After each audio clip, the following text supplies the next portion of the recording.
shadows of the past, as from a faded tapestry of time's procession, slow and vast, I step to bid you bear with me, the while your fancy I engage, to look upon another age.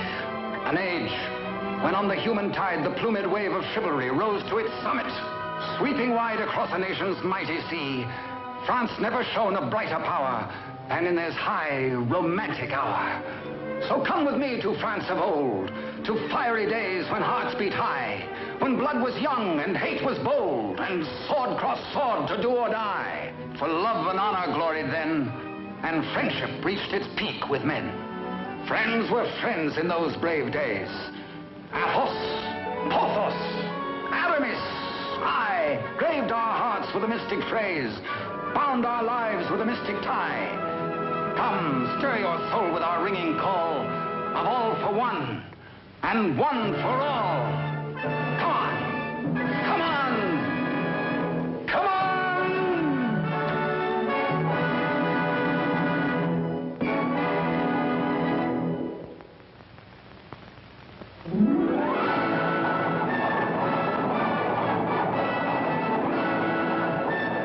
It is Paris on the 15th day of September in the year of our Lord 1638. Public excitement runs high. The populace enjoy a general holiday. Impatiently, they wait for the news of an heir to the throne of France.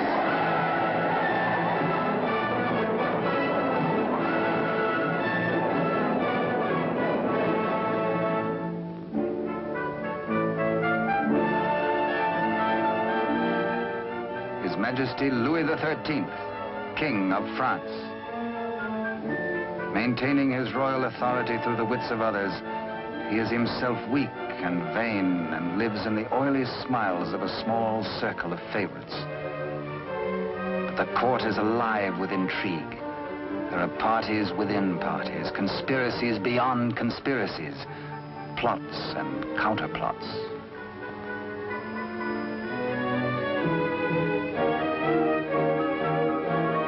His Eminence, Monseigneur the Cardinal, Duc de Richelieu. He is the greatest statesman of the day and manipulates the strings which guide the king.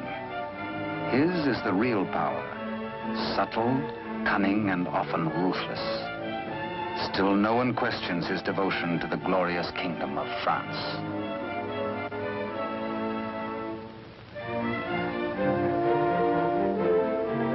On this auspicious morning, the king pays a state visit to his queen.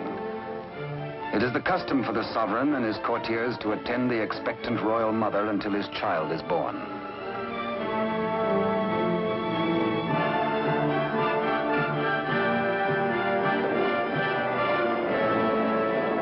D'Artagnan, of the King's Musketeers. Relieved of his duties at court for the day, he hurries to the home of his sweetheart, Constance Bonacieux. Constance is seamstress to the Queen and is expected at the palace, so she cannot tarry long.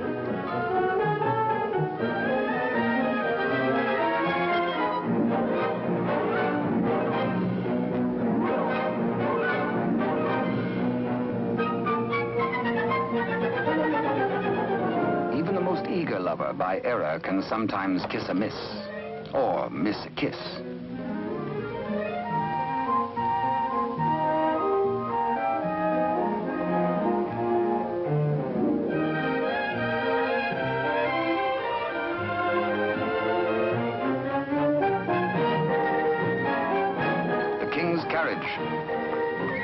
It arrives for Constance. She carries an infant's layette in a crocheted basket for the Queen. One kiss, one caress.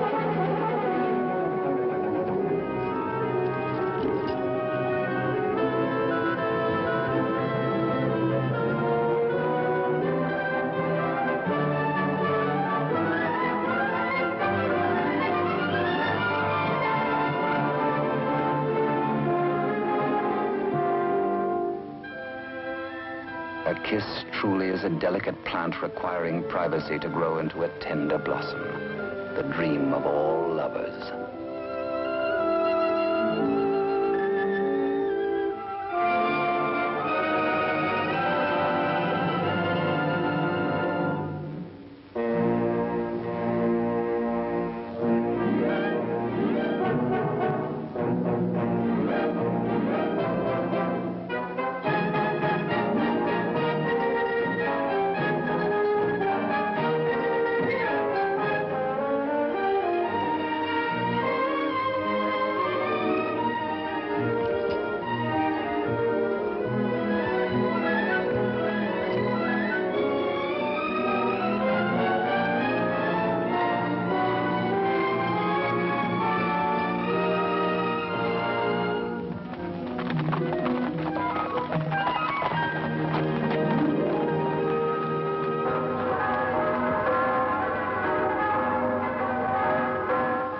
The Cathedral of Notre Dame remind D'Artagnan of his friend and fellow musketeer, Aramis. He might be in danger. Aramis had threatened to continue his flirtations with the pretty owner of a roving, provocative eye, who unfortunately is married to an officer in the Cardinal's Guards. The guardsman naturally resents these attentions from this musketeer, but is restrained. Has not the Cardinal forbidden these duels with the King's Musketeers? Hola! The famous battle cry of the Musketeers. Instant help comes from the most fearsome steel in the kingdom. Huge Porthos, brave, strong, a King's Musketeer. And Musketeer Athos, gentle Athos, yet a deadly swordsman is able to kill with his left hand as with the right.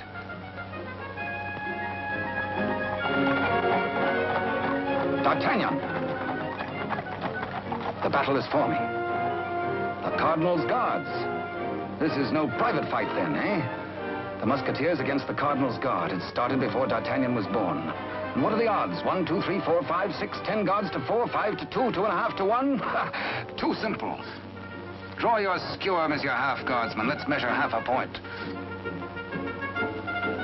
On guard! Come, where's your challenge now? Where's your steel? What's your fear? The law? Does the Cardinal still ban a friendly fight with a musketeer or two?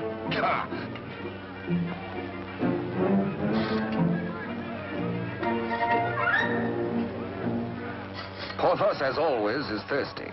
He has capacity. D'Artagnan, with his quicker eye, has a more bountiful drinking source.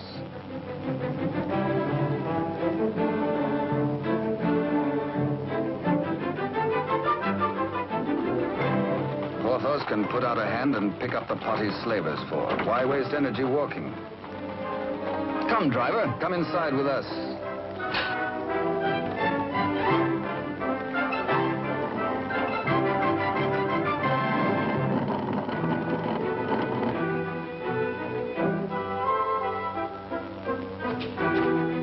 Driver swears his wagon is damaged. His master will skin him. His horse is loose. He has a terrible wife. He has trouble. Everybody is mean to him. He has to be mean too.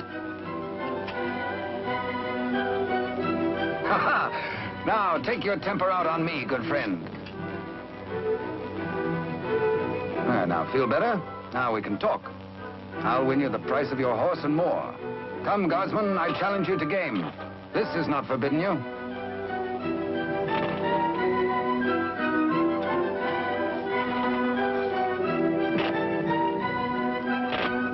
Dice are kind. Here's 20 times your price.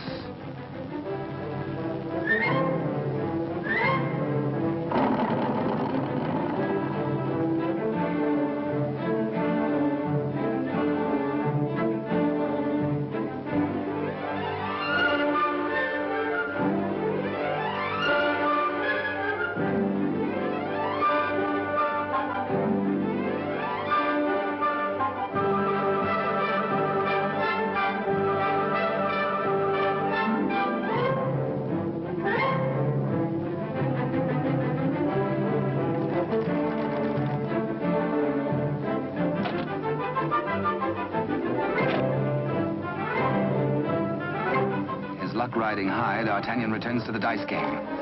Laughing and playing a while longer, he wins hands down from a fat-headed guardsman while waiting for the late evening rendezvous with Constance. Porthos, too, has women on his mind.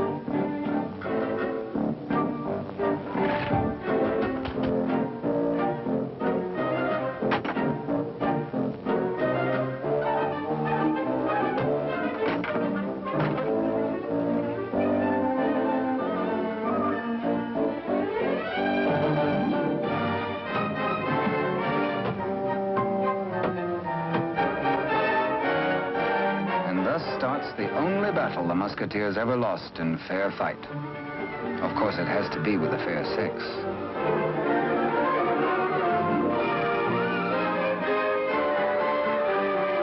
For the first time in his life, a panic-stricken Porthos screams a terrified, "Hola!" Athos hears him. Aramis springs bravely to the side of his comrades, and they flee together. But D'Artagnan hears only the pounding of a lover's heart. As the flood of battle at last sweeps close to him, he leaps to meet the foe and draws his swords. He will fight. Yes? No. Yes. No, he won't. Here, indeed, discretion is the better part of valor. Caught between the she-devils and the deep blue sea, they choose the water.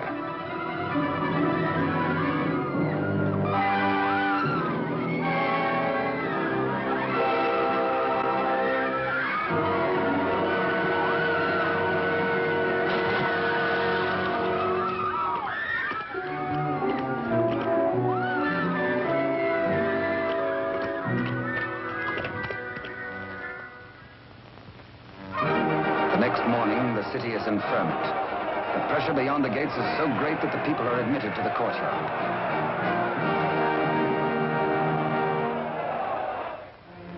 Adjoining the Queen's apartment, Constance prepares the layette.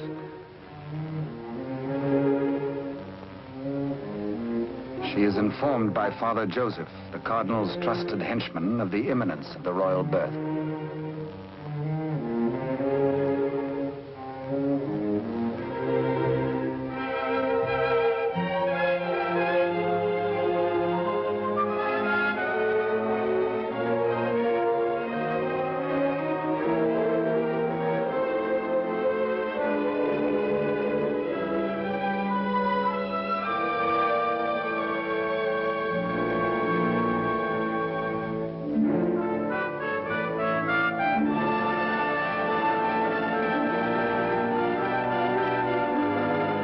And so a prince is born to France, one day to become Louis XIV.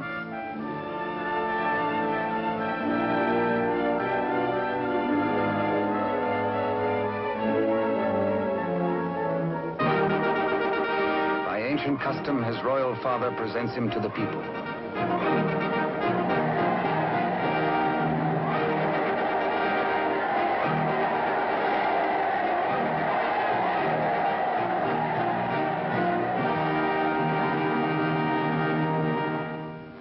But in the Queen's bedroom, another cry is heard. One of those rare turns of destiny. And Constance is the first to warn the tired, dozing midwife.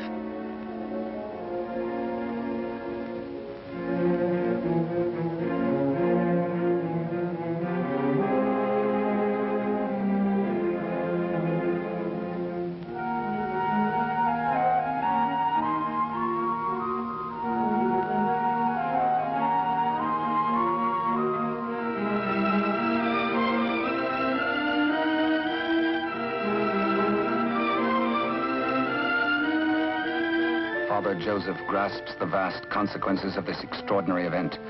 This news must be conveyed discreetly to Cardinal Richelieu before it gets abroad. He writes a message inside the wrapper of some medicine. He intends it for the Cardinal's eyes alone.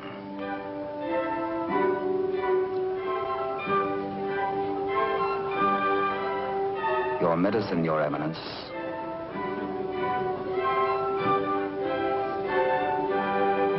Duke de Rochefort, conniving head of the most powerful faction in court, working always in self-interest against the king and cardinal, pretending loyalty to both.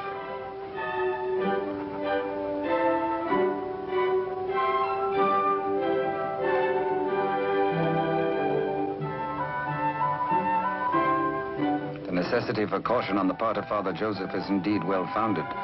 De Rochefort, having many times seen messages thus taken to his eminence, becomes inquisitive. He resolves by a simple trick to learn the secret passed to the cardinal. A substitution of scraps of paper.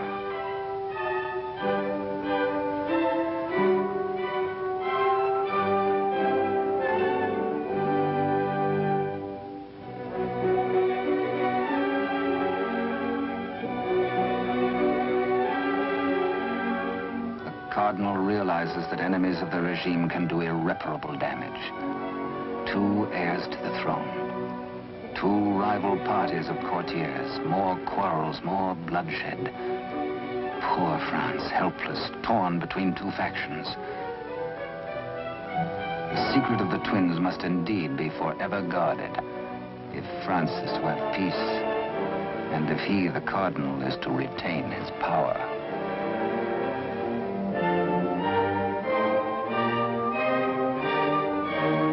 No pretender, this. A true prince. De Rochefort sees an opportunity. Father Joseph is instructed to prepare for a long voyage.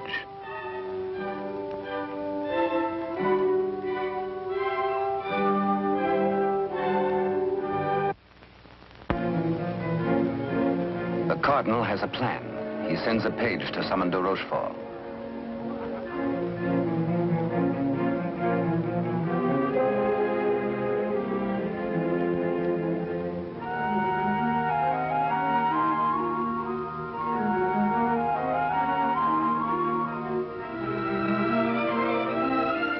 Aware that Constance shares possession of a great secret, one so sacred it might well spell the future of France, the cardinal charges her to keep her lips sealed.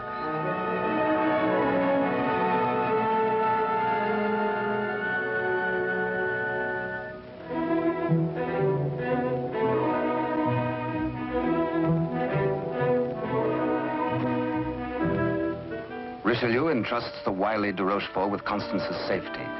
She must not be permitted to see anyone until further notice. The cardinal is not at liberty to tell his reasons, but de Rochefort is making his own plans.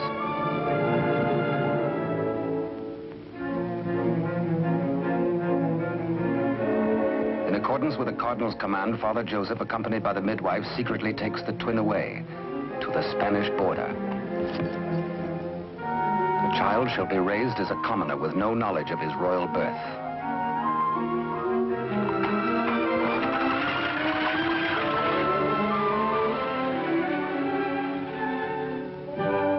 Meanwhile, in the great ballroom, the king holds a reception in honor of his firstborn. Had he known the cradle should have held 2 sons, he might have been less self-satisfied with the cardinal's congratulations.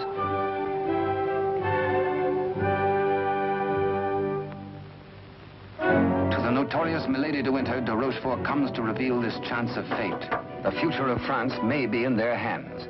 He tells her he will turn Constance over to her. She is to escort Constance to the convent of Saint-Guemel. There, force her to tell the whole of the cardinal's secret and plans. He will play one against the other, cardinal against king, for his own ambition.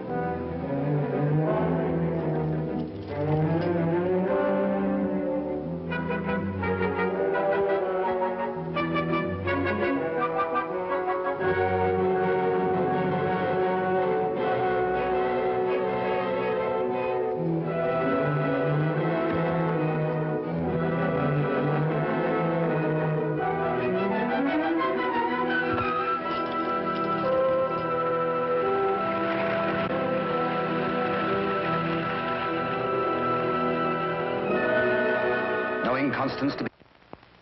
One of the chair carriers runs with the news to the Musketeers' barracks.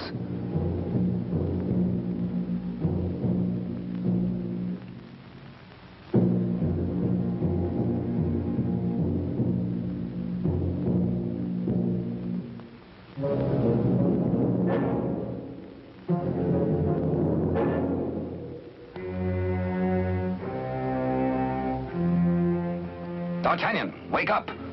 Constance taken by force, by de Rochefort.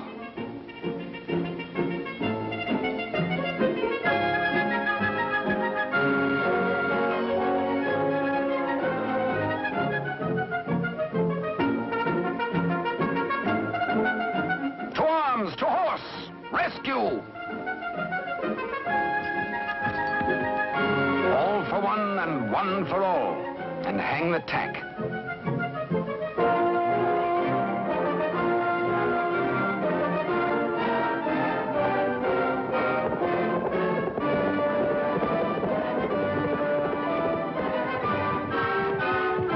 The wily cheat is in no mood to cross steel with this angry Gascon bent on justice.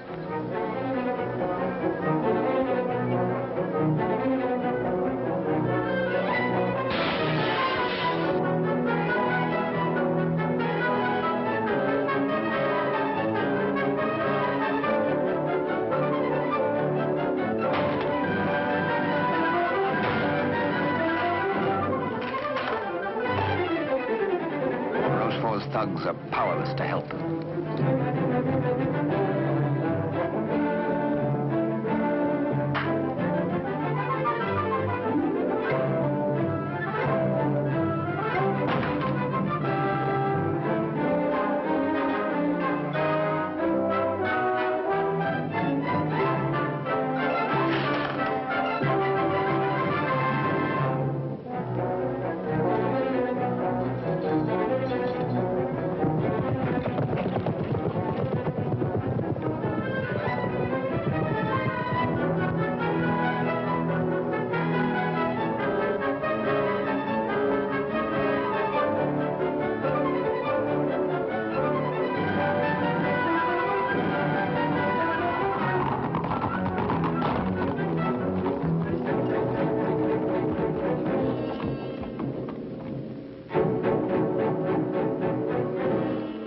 Is stubborn.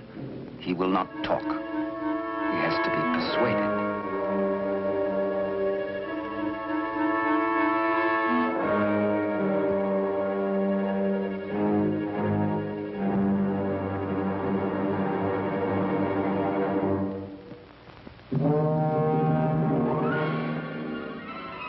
Probe goes on. Where is she? Where is Constance? Talk or fall 200 feet to the bottom of the well. Talk or die.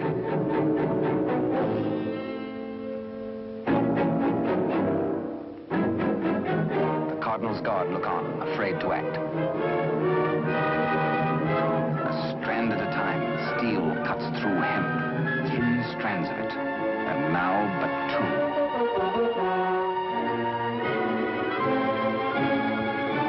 Now 1. Ah, de Rochefort breaks. The convent of Saint-Guerre.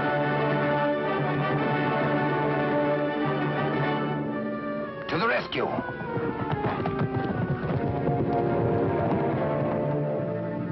A stableman granted audience with the Cardinal tells of de Rochefort's trickery and capture and of Constance's abduction by Milady de Winter.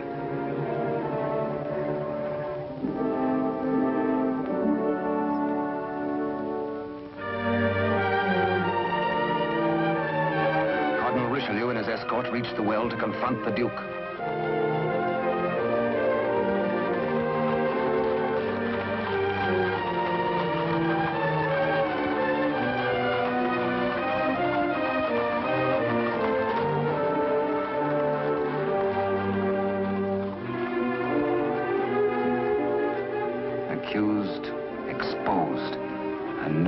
Bedraggled penitent, he confesses that he has indeed played traitor.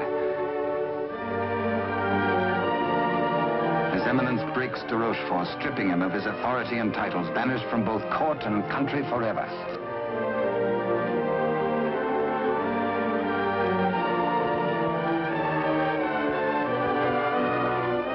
Fearing for the safety of Constance, the Cardinal speeds in pursuit of Milady de Winter.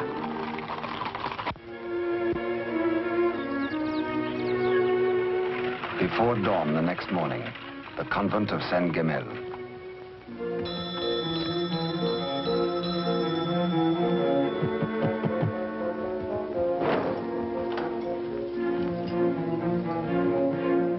Milady de Winter assures the unsuspecting nuns her prisoner is an enemy of the state, to be confined to the convent on orders of the Cardinal.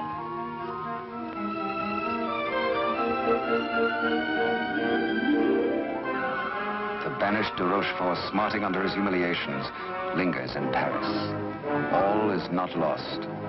He uses the last of his wealth in a desperate gamble and buys the services of ruffians.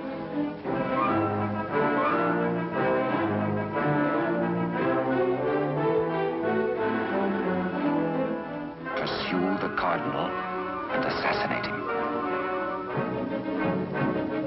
Next, find D'Artagnan and his three musketeer friends and put them to the sword.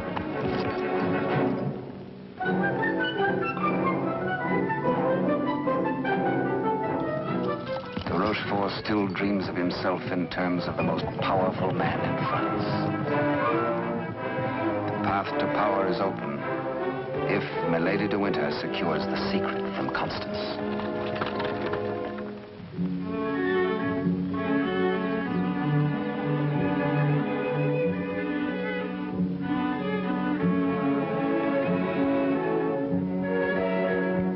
With sweet words and honeyed entreaties, the unscrupulous Milady de Winter seeks to cajole Constance into telling all she knows.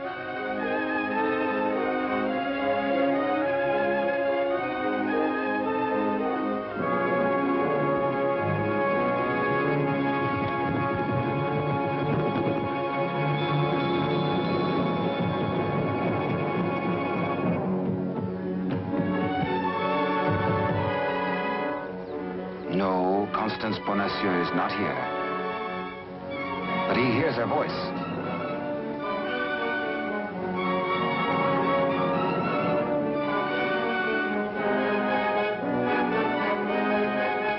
Hola!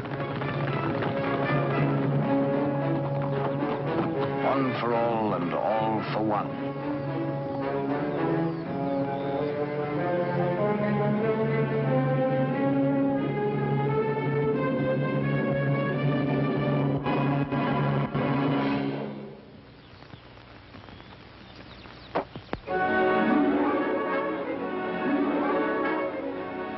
Mark of the public criminal, burnt by a branding iron into her flesh, a sign to all.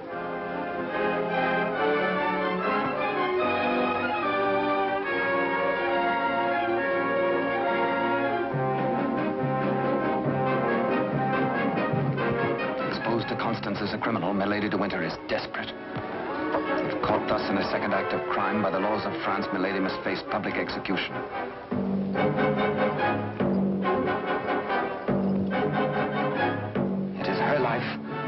Or that of Constance.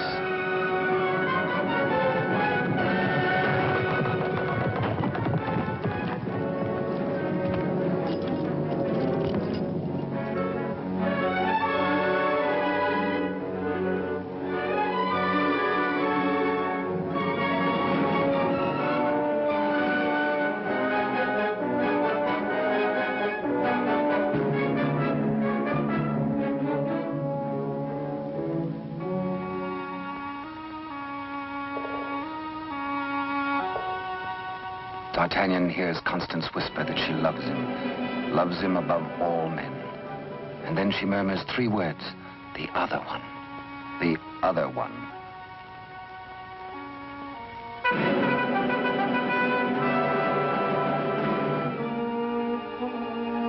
D'Artagnan strains to hear the faint pulse of her words, but Constance dies.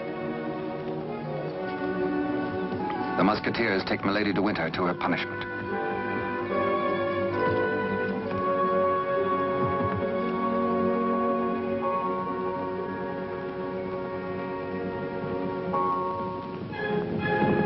His Eminence the Cardinal has traveled through the night.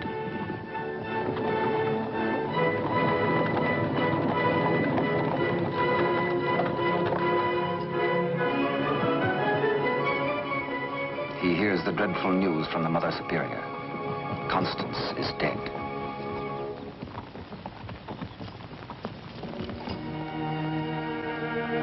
Faithful, loyal Constance.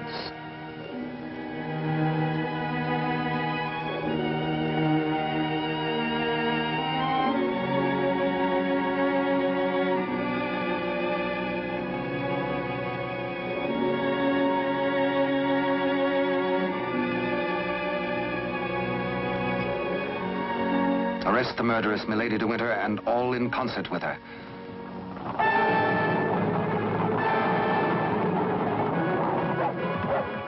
Three Musketeers, Athos, Porthos, and Aramis, enraged, take the law into their own hands and deliver the murderess to the public executioner and order her death.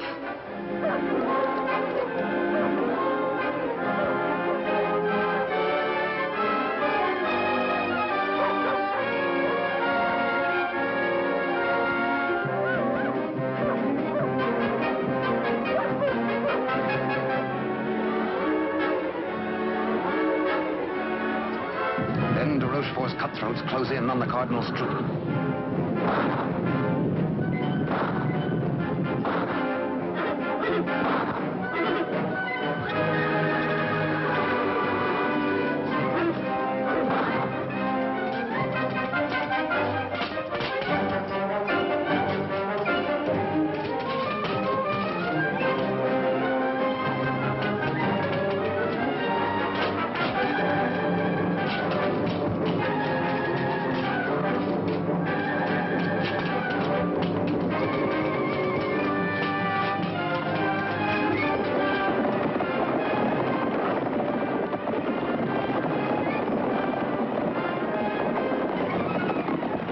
Some distance away, the Musketeers are captured by their deadliest rivals. The Cardinal's Guard formally arrest the Musketeers for continuing to take the law into their own hands. Disarmed, the Musketeers are set against the wall for execution.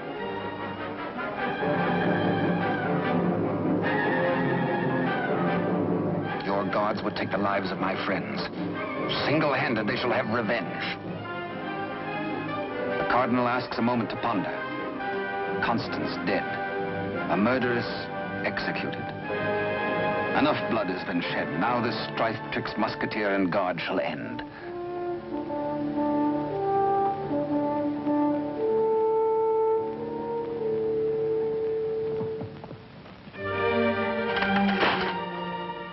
D'Artagnan's plea saves his friends, but there's to be a harsh penalty.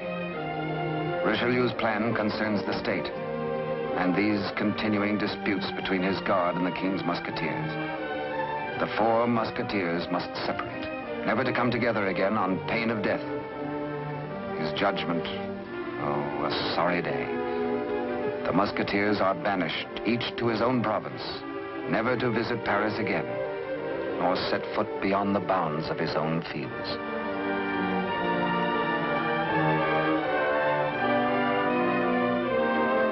As for you, D'Artagnan, a splendid soldier, reliable, devoted too. You henceforth shall be bodyguard of the future king, beloved of France, the nation's one. At one fell swoop, all strife is done. The Musketeers prepare for their banishment. Godspeed, farewell.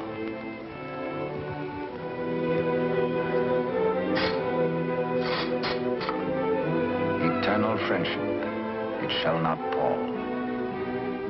All for one, and one for all.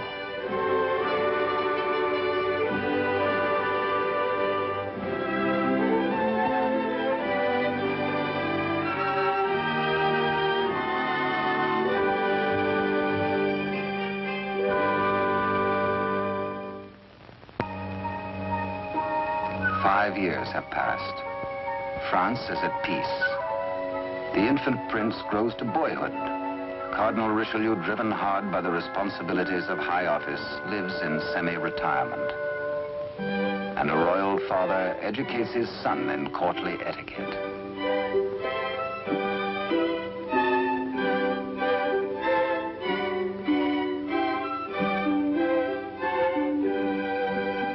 In failing health, His Eminence lives in hourly expectation of death, troubled by word that the second twin bears an identical likeness to the heir.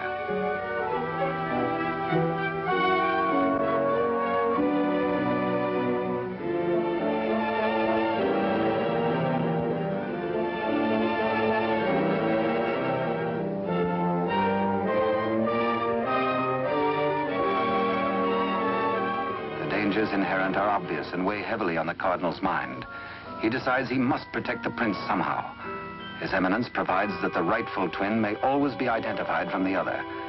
With the aid of the court jeweler, he caused a gold doubloon to be broken. The smaller piece hangs on a chain around the throat of the infant prince.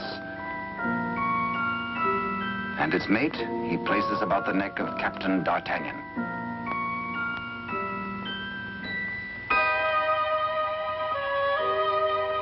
And so, by joining the pieces, the true heir to the throne of France and the prince's first guardian are known to one another for all time.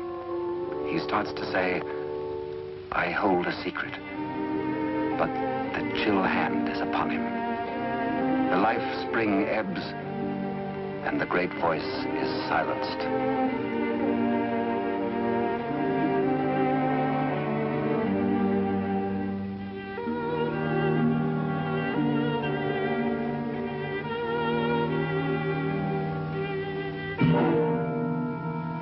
A great statesman passes into history. The church loses a noble servant, and the ship of state is without its pilot. What was this secret that Richelieu and Constance shared? The other one.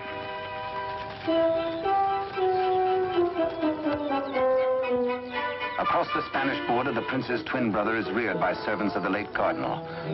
The banished de Rochefort, living nearby, holds the twin under his very eye. He bides his time. He has only to wait patiently for the proper day.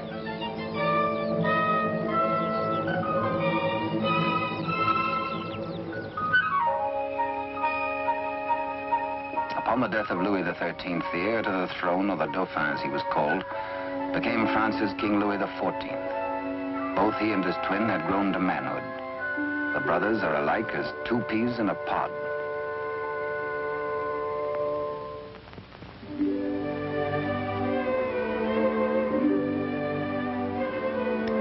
Years have passed and more since Richelieu bent his iron will to break the bonds that held us four.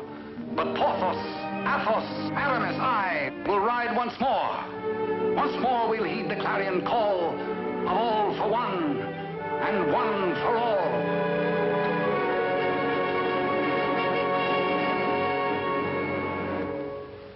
During the years, de Rochefort's connivings have brought the exiled twin under his control. Secretly, they have returned to Paris. De Rochefort has lavished upon the usurper the trappings of royalty, teaching him to copy even the handwriting of his brother, the king.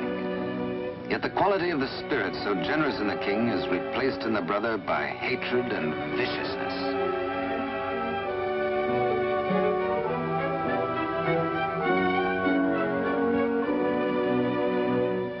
The king's valet, a de Rochefort spy, brings long-awaited news. Within the week, an older D'Artagnan, after a lifetime of loyal service, will retire and leave the court. The young king will be without a bodyguard. Every detail of their plan has gone over. The map, the sentries to overpower, the secret approach to the royal apartment, the signals.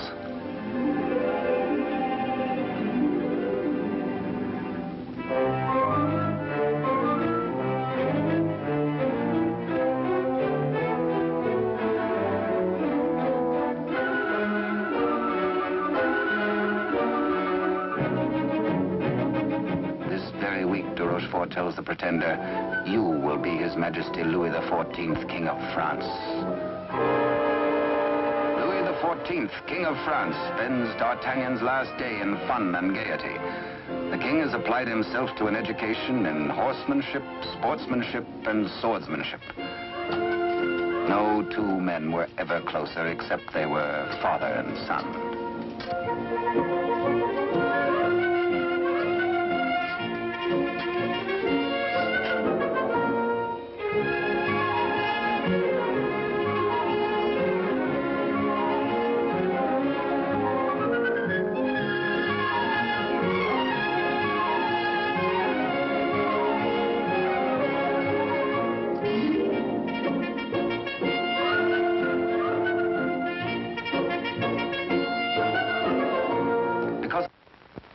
Early, D'Artagnan enters the royal bedchamber to bid the king goodbye.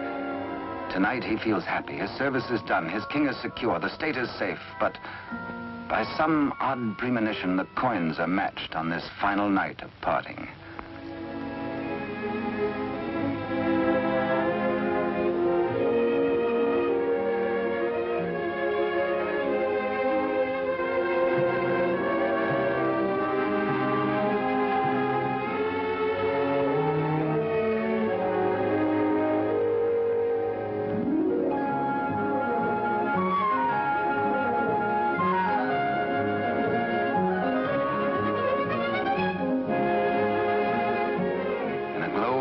memories of a delightful evening with the king, Captain D'Artagnan arrives outside his lodging and is amazed to find himself beset by ruffians. Angrily, the Gascon plans his battle. First, he deals with the dagger-man decoy, sticks him with his own blade, throws the man's cape to the edge of an open sewer, places his own cape over the decoy's body, and fires his own pistol. Aye, up, on to the balcony.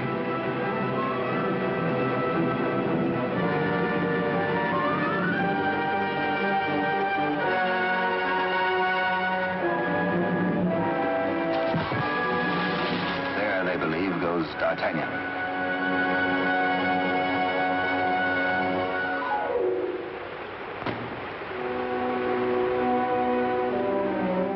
Thoughtful D'Artagnan returns to his lodging. For a peaceful man to be waylaid on a city street is something new. He had spent the evening with his king. He reflects. Has the palace discipline been slackening too? Sentries were not where they should have been. His soldierly heart is disturbed for the safety of his king.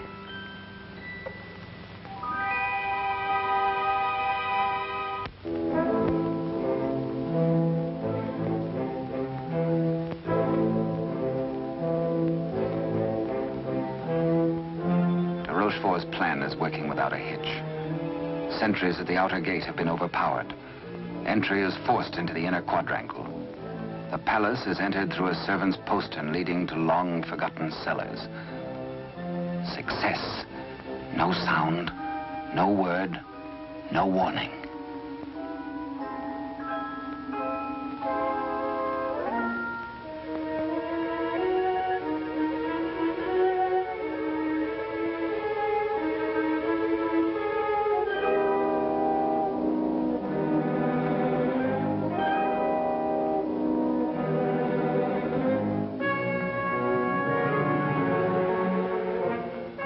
Pretender waits impatiently below for the deed which will make him king.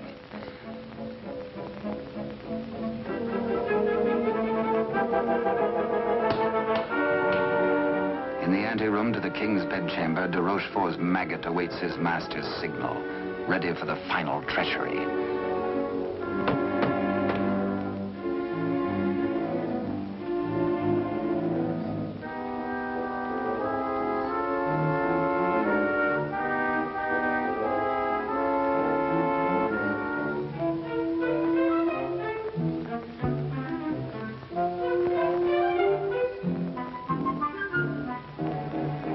And a little after 11 o'clock on this fateful night, in one tragic moment, France loses her rightful king.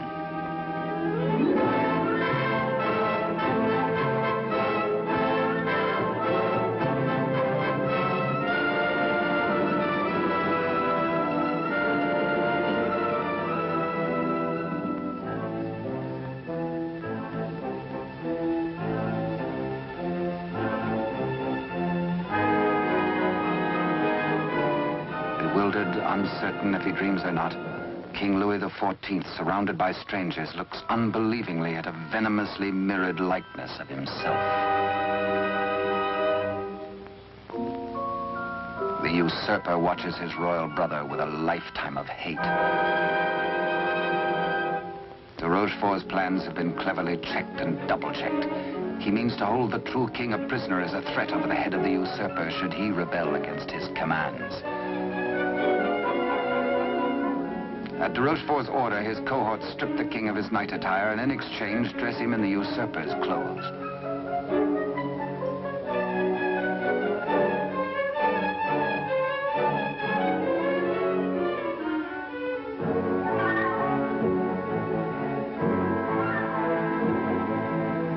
Into the palace cellars, a messenger reports breathlessly.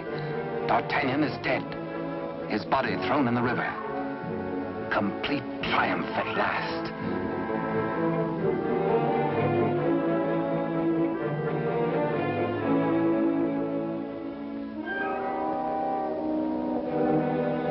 An iron mask, an invention of the devil.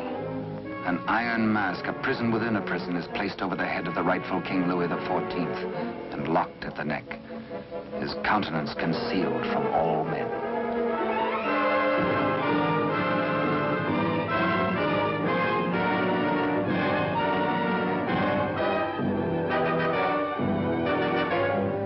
true king is led away.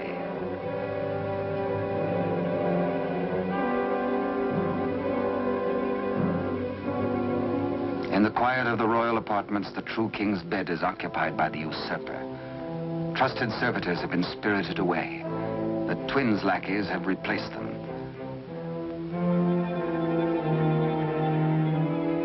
De Rochefort's plan is complete. Poor France. Ruled by a youth driven near to lunacy by a solitary childhood, by de Rochefort's lies, by his own poisoned dreams. Truly a madman.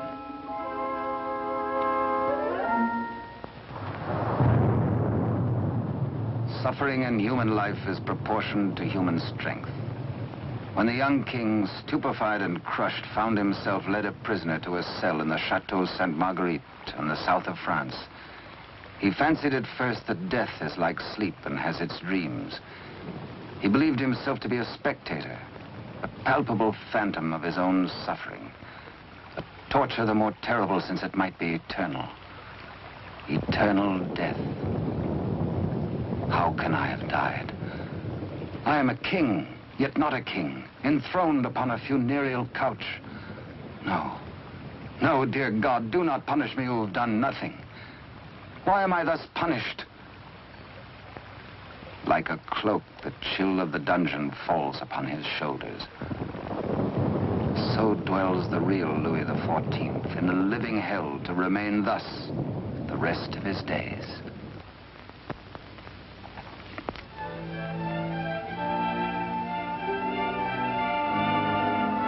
The Queen Mother, always restricted, prevented from seeing her son, determines finally to pay him a visit.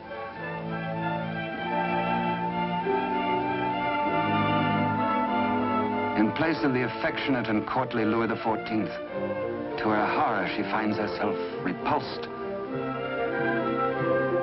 Doubts, again doubts. What strange malady besets my son? She thinks again of the other one. De Rochefort hurries to the king's apartment, fearful that a mother's heart has sensed the truth. In pretense of humility, he asks the Queen Mother to leave affairs of state.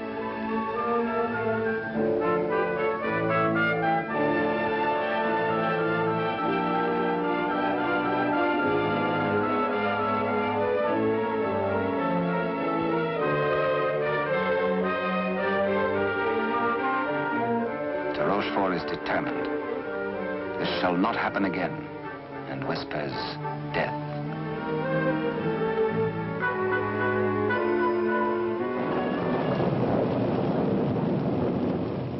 Day by day, night upon night, the prisoner prays for some way to get word to D'Artagnan. A heaven-sent fisherman hoves to.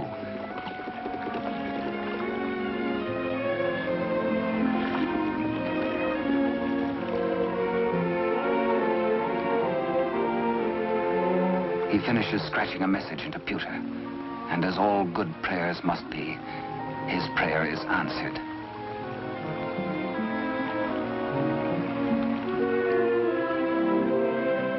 Millet and mackerel are running, and then a catch, apparently from heaven.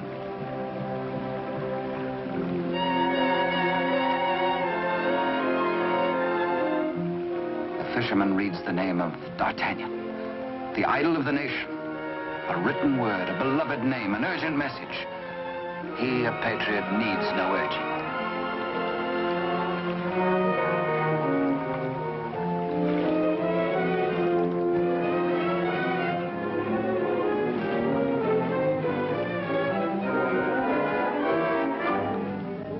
Paris goes about its daily affairs, unaware that its rightful king languishes in prison, and the Queen Mother herself faces death as the humble fisherman hastens to D'Artagnan's home.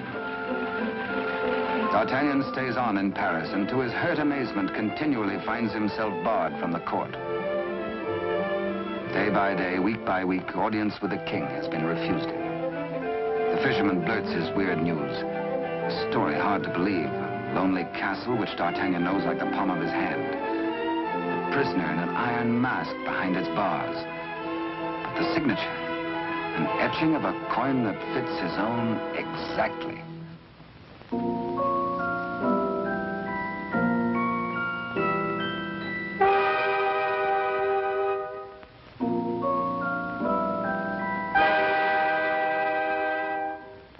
Come, friend, eat and drink.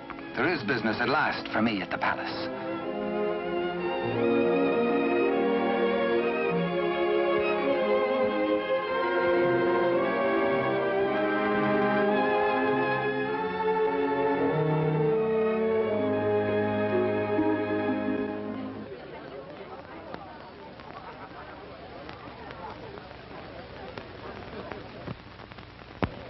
Threading his way through the perfumed route of the court's chattering idlers, D'Artagnan finds himself a stranger in a strange atmosphere. And there is reason, he thinks, for this curious tension. De Rochefort and the king. This cannot be the boy I helped nurture into manhood. This is not the face of my king. Those are not his hands that risked neither parried steel nor engaged a point. What's been happening at court? De Rochefort's back in favor, a disgraced exile once more sporting about the throne room in the king's presence. D'Artagnan is amazed and shocked. But a further shock is in store. A chain and coin is passed to de Rochefort. If he can believe his eyes, in all the years he served the king, they never left his royal person. He overhears a snatch of conversation. The other one. And suddenly he hears the dying voice of Constance. The other one. The other one.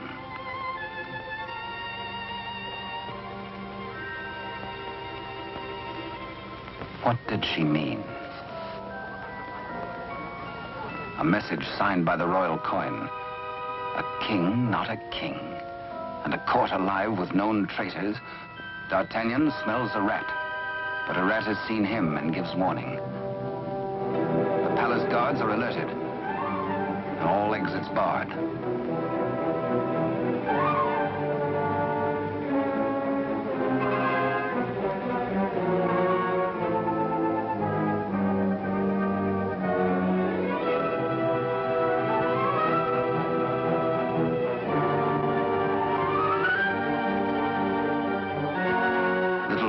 With a resourceful old musketeer.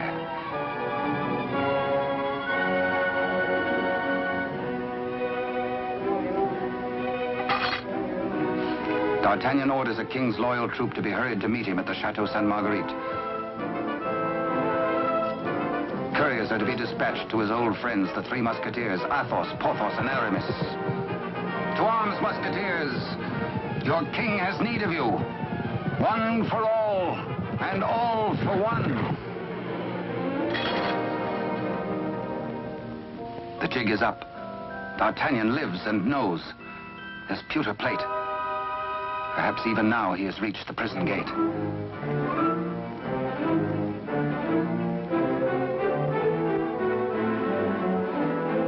De Rochefort cannot believe his future lies in a common plate.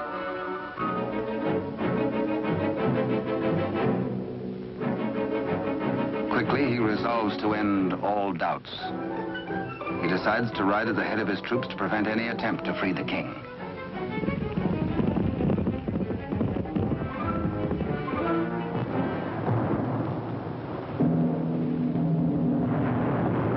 The puzzled D'Artagnan has reached the Château Sainte-Marguerite, certain that his comrades will join him. Cover of the raging storm, he rose to the grotto beneath the castle. Many a time as a young officer, he had patrolled this grotto passage. It led, he knew, to the arsenal. Beyond that, the armory. Then the main hall and staircase to the tower itself. Up there is the man in the iron mask, the writer of the message.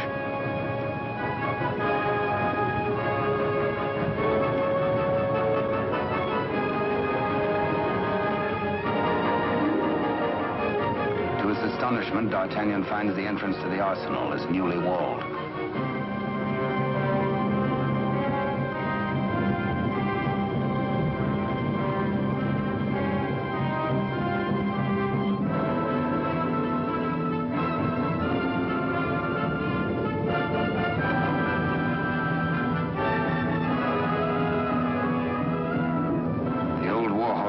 prepared to hazard it alone if necessary.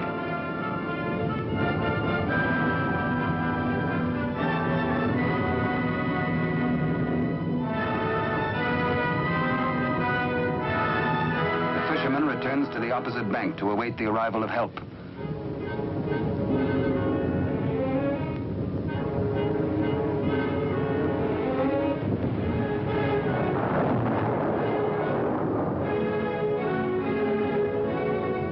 Athos, a few years older, a little more grizzled, the same brave companion as of old, ready and willing for any gambit.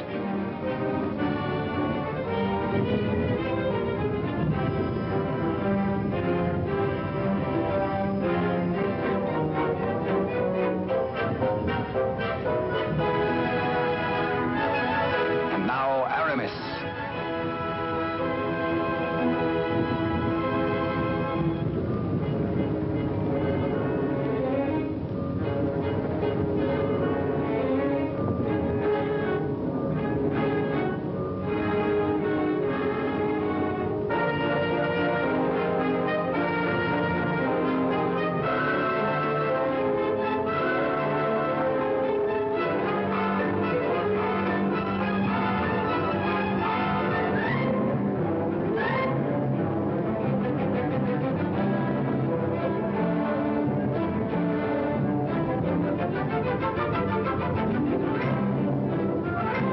Now two of the valiant comrades have arrived. No time to wait for old Porthos, no time for explanations. There's a job to be done. Forward!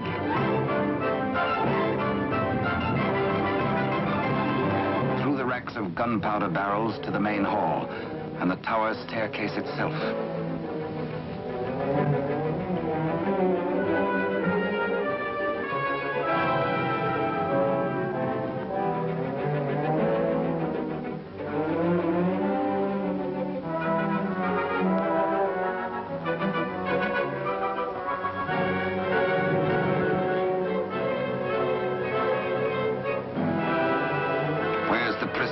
Before your gullet tastes this edge, you bloated villain.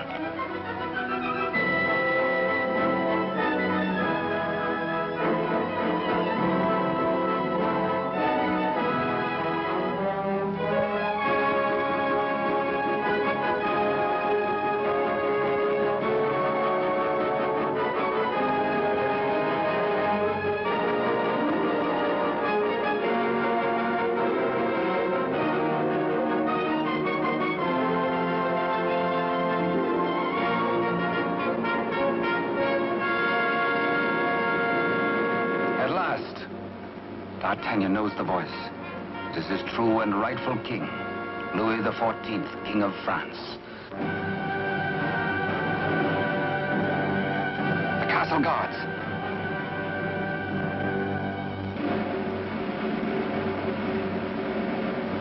The challenge is met. Hola! The Musketeers fight together again.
eager on that account, and thirsty as much for the sight of his companions as for a little drop of blood.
All for one and one for all. Be certain, cherished friends, that I shall wait for you. What good times we had together, eh?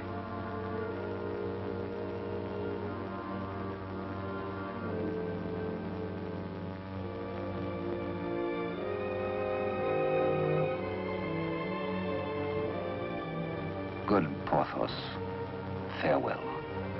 You died as you lived, for love of country, in the service of your king. The fisherman gives warning of the approach of enemies.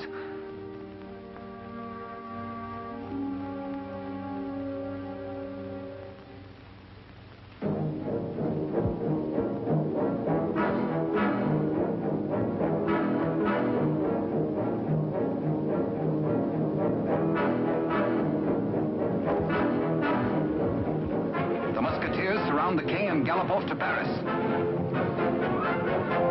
De Rochefort rides hard in a last effort to keep his house from crumbling.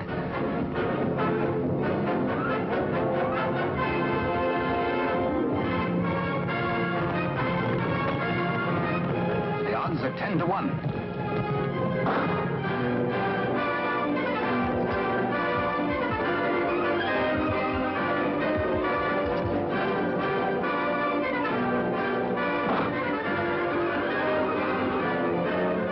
Your Majesty. On to Paris. Farewell, gallant Aramis. A traitor's bullet struck you down. Meanwhile, Athos crosses swords with de Rochefort.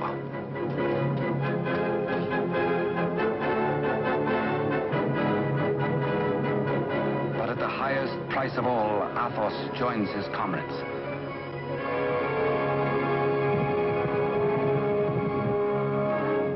Without knowing his own peril, the half-wit, half-king entertains his royal mother at a palace luncheon.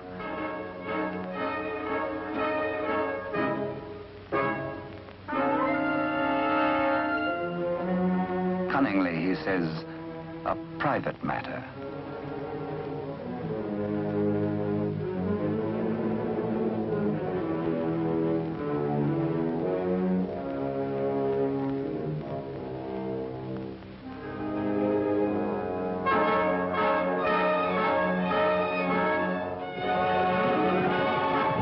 Troops from the palace, friends or foe?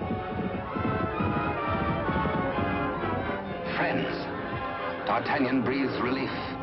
The king is safe. God save the king!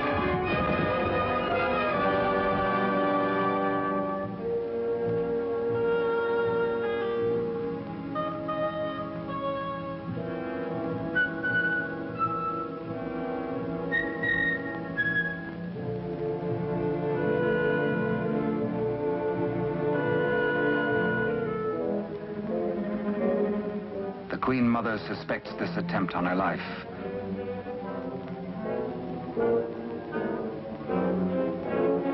The witch's brew, a subtle poison already responsible for many an agonizing death.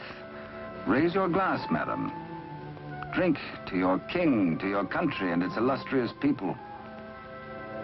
Come, I give you France. Dare she refuse? It is the edict of her son, the king.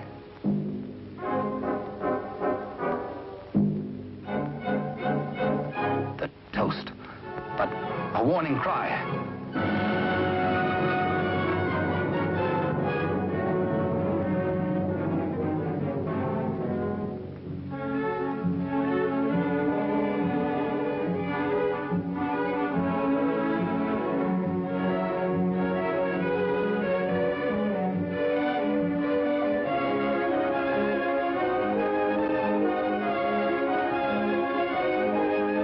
The usurper finally gets his rightful crown.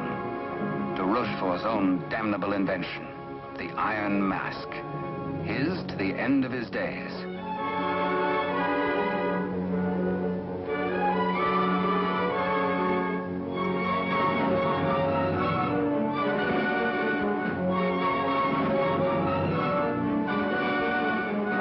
As D'Artagnan pours away the poisoned wine, the usurper takes swift, bitter revenge.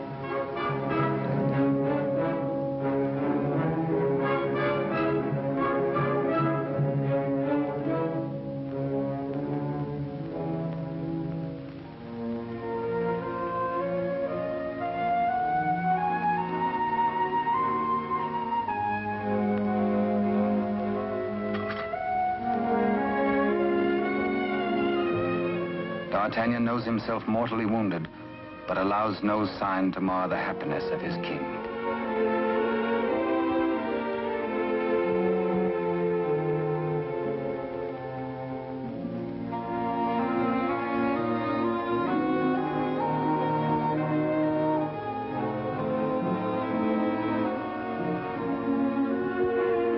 Blood, the weapon of the murderer, with crimson evidence on the blade.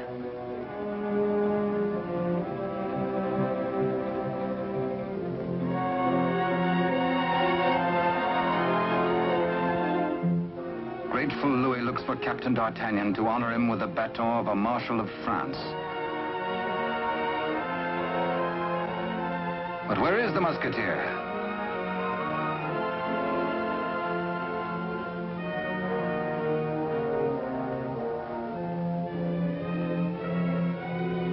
The court resounds with the king's commands and his cry to find his friend and mentor. What a man may think when he knows of the approach of death is secret between himself and his maker. Perhaps the gallant Musketeer thinks most of his lost love, Constance, and of all the tender, lonely years kept warm by her memory. He dies in hope of faith that she might welcome him, that once again they might be one. How can they die, these bright ones? How may such energy, once released, be prisoned by earth or stone or grave? We die as we lived, say they, with life. And with life, how can there be death? Only remember us. Only open a little book and we shall always be with you. To ride a fine horse, or to cross a sharp blade, or carouse with a barrel, or dally with a maid. Come one, come all.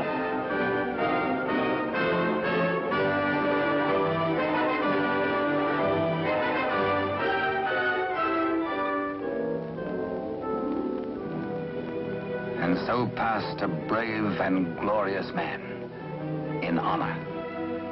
Only think, and we live again. We live forever. For with us, now as ever, it's one for all, and all for one. And thus it was in France of old, in fiery days when hearts beat high, when blood was young and hate was bold, and sword crossed sword to do or die. For love and honor gloried then, when life was life, and men were men.